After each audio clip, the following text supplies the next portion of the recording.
Explain that last case, invoking state secrets.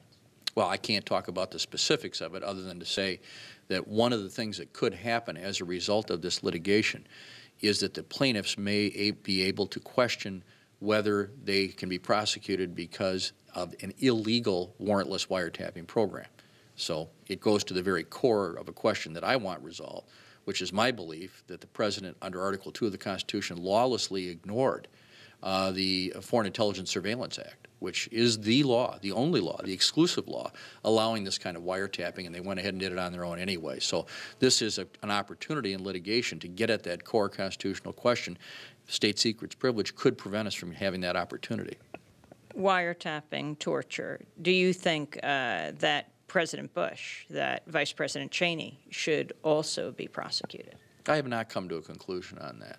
I want to think about it. I want to see what the Attorney General has to say, and I want to see where the evidence leads. And what do you think of President Obama saying we have to look forward, not back? I understand that in general that's the right thing. Throughout the campaign, I said our first priority is to get our economy back in place, and our other priority is to make sure we change our international reputation and policy. But I said, but we cannot ignore the third priority, which is accountability for things that have happened in the past. And I am troubled when the President says, I just want to look forward. That's not the way we do things in our society. We have to, just like they did in South Africa, just like we did when we realized the mistakes we made with Korematsu and the internment of Japanese Americans, you can't just sweep it under the rug. And I know the President cares about this, and I understand the political dynamics, but there is a way here, through a Truth Commission and other steps, to make sure that people know that we understand a terrible mistake was made and that Americans will not do it again. So I would like to see the President find a way to speak more in terms of what kind of accountability we can have for past misdeeds. I know that you have to go give the speech. One last question around the issue of health care. Do you support single-payer health care?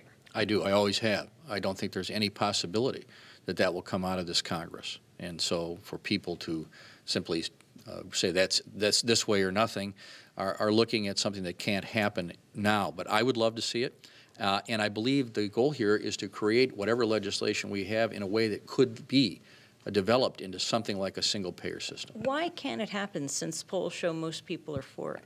I guarantee you, I know the members of Congress, and it's not going to pass in this Congress. So there's certain things that can't happen right away, and this is one of them, but I do support a single-payer idea. Why do they resist it?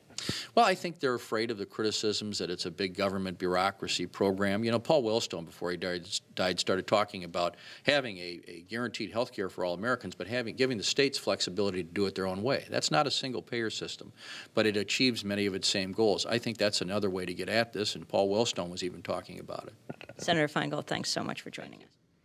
Wisconsin Democrat, Senator Russ Feingold. We're speaking in Madison, Wisconsin. This is Democracy Now!, democracynow.org, The War and Peace Report. When we come back, we'll be joined by William Greider, Come Home, America, his new book. Stay with us.